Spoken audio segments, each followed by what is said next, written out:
हमारे भाई है तो छोटका तो एकदम पी के ससुरा बेवड़ा हो गल। एकदम ससुरा पी पी के आवा तो घर नाश को देला, एकदम मैं खेती बाड़ी बेच देला। ऐसे तो हम एकदम ससुरा से परेशान है, कहीं उलटू ना जाता ससुरा, कहीं मरू ना जाता। ससुरा कहीं आवा तो मारी ला चार ला उलट जाना। भैंस ससुरा एगो इतना बढ़िया भैंस रहे हो, एगो मोबाइल ला ले तो सात दिन रात घूमत हूँ अंटीना ले ले। अरे का करी हमारा मेहरारू कहाँ कोई बुझाते नहीं के ससुर पी के। अरे तुम तो हमारे कितनी निकाल के बेच दे, तुम बाप कह रहे बेच दे, तुम अपराधी आदमी है कि हमारा बाप कह रहे। ससुर पहले फोनवा से बतियाला कौन से बजाते मेहरारू के बढ़ा रहे कि हम गिर रहे बानी और तुम हम को बेच कर रहे। तो का ससुर तक गदही का तुमको बुझा नहीं रहा है पिताजी, तुमको बुझा नहीं रहा है। ये तो तुम हिंदी में बोले लगल हो पिताजी, तुमको बुझा नहीं रहा। नशा में आदमी भूत है और उसको धरने वाला कोई नहीं है। हमारा बीबी रहती तो अभी आग लगाई थी पानी मेरे बाप के में आग लगाते तब तोर मेहरा दुपट्टा मलमल का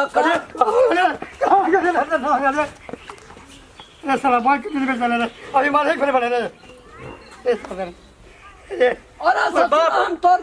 भाई है ना रे। अरे मेहरारू हमारे कहाँ घर भी कहाँ बेच रहा है मेरे को मेरे बोल। हम तोरे मेहरा को बेच रहे। हाँ ते बेचो मेरे के चलो अपराधी बड़ा बाप हो गए। अरे भाग हम तोरा मेहरा को बेच रहे। कहाँ लगे भगा के बोल कहा बोल बढ़ते हैं अभी याद नहीं भी कहानी याद नहीं चल। ससुर हम तो भाई नहीं रे, भाई हो हमारे भाई हमारे ससुर चल रहा पसंद भाई बाप वाली भाई हो गए बोल। अरे सभी भाई पिए अरे मामा नाना कुल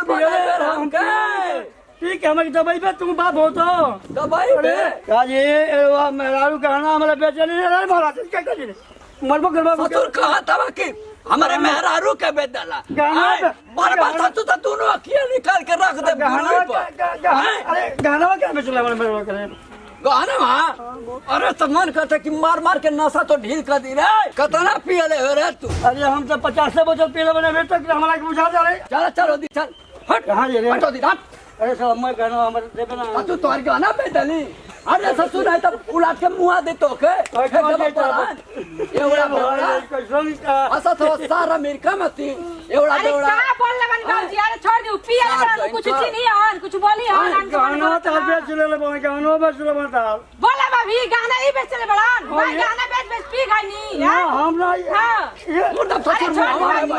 दी छोड़ चली हटी एवढा बड़ा हम तोरी पिछवाड़े से पूरा नशा उतार जान तू नहीं तोरे नशा। अरे जाइए हमारा कांड बोल बोला तनी रोक बुझाता। अरे जाइए बच्चे अरे जाइए घर जाइए। अच्छा बच्चा अरे जाइए ना रोक घर जाइए। हम इनका दुआ नहीं मिल के बर्बाद कर दे जाओ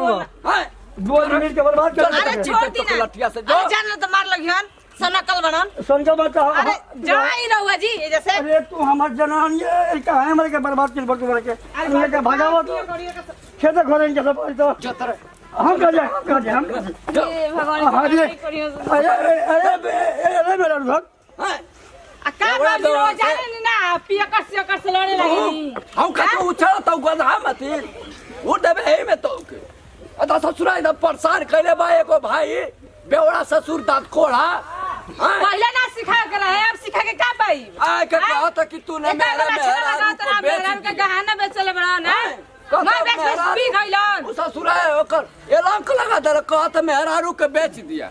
आई लगला ससुर के पूरा ये है वो है फलाना देखन मत ससुर चालाठी पसजी लेकिन ना वही छोड़ी जाए दी अब उनका से मत बोलब ठीक बना बतावा हो ससुरा ऐसा हम जाते अब नहीं रहती तो बताई कि उ का कहले रहतन का कहले रहतन के सुनी त का कही कि सब ये कहले भाई ऐसे न को भैया कहता एवड़ा बेवड़ा नशा ससुरा कहिन कर रवो के ना बुझाला लागे नी लड़े सटा पिया कैसे करै से पी के मैं बौराई रहतन ना के जे ई कचर चर के बड़े आ गई नी चर करो रवो चाचा जी रानी हां पी के आके बोलत गांव जी के बन हां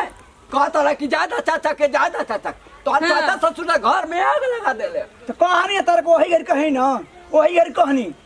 खुद ससुराल जब बोलन तो कहानी तार के छोड़ दो ये तो बोलवा ली हला तू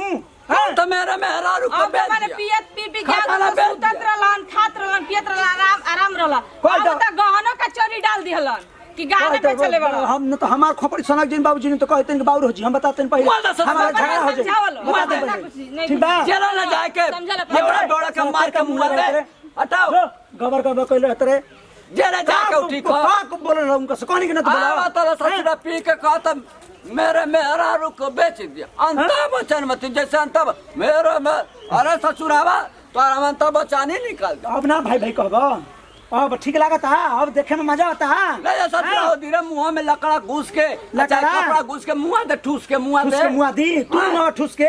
कहतर ने भाई कि बाबूजी अपन देख लियो हमनी के व्यवस्था तो ना रहे तो भाई है कहीं में रह जाइए अब मत हमार नासा हम औ के चढ़ाओ मत नशा मत चढ़ाओ नशा मत मत चढ़ाओ चढ़ाओ। हम तो बोल तारे तो बावरे हो जानी हम तो बावरे रही हमेशा केहू का भाई रहे तोरिए अगर भाई रहत अकेले हुए ना तो करना बुझाई हाँ तो मुंह के ढेर पिए नहीं नानू हम दिन रात ही ऐसा ना बोलत है ओके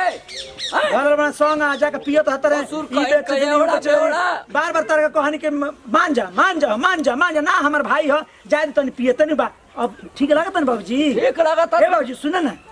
कहानी बाबूजी के दे तो कुल हो रखला बड़ा घरवा में हो जौन पुरनका कुल हसुने सिलेमाई वाला उहो दे तो हो का कल पितरवा के बल्टी बु दे तो चाचा के उहे बेच देतन चला बाबूजी सुन ना रे हाँ। एगो करधन बा ए में सोने हाँ। का यो बेच दे बेच ने दे दे अपन भैया अब तो ससुरा कुल हमके बेचा नहीं बेचवावे वो ना रखते ना तो हमारा पिछवाड़ा ना दोई तक आज रखल है ना तबे तेल लगावा तो वालो बताओ ससुरा एवड़ा बेवड़ा हमके नसिया देले भाई समझिए मैं ना आवत है ससुरा भाई भाई हमारे मत रहता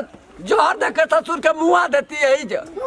प्रणाम करते हैं भैया गोड़ छुके गोड़ लेते हैं हम लोग लगा छोटका लड़का छोटका भाई के साइड टू भैया ये वीडियो बनाने का मकसद भाई ये भैया कि घर परिवार में जो भी थोड़ा बहुत नशा करता तो ये वीडियो देख के सुधर जी सब है देखते बनी घर परिवार में विवाद होता नशा के लेके तो भैया हम ही ना चाहम कि केहू पिए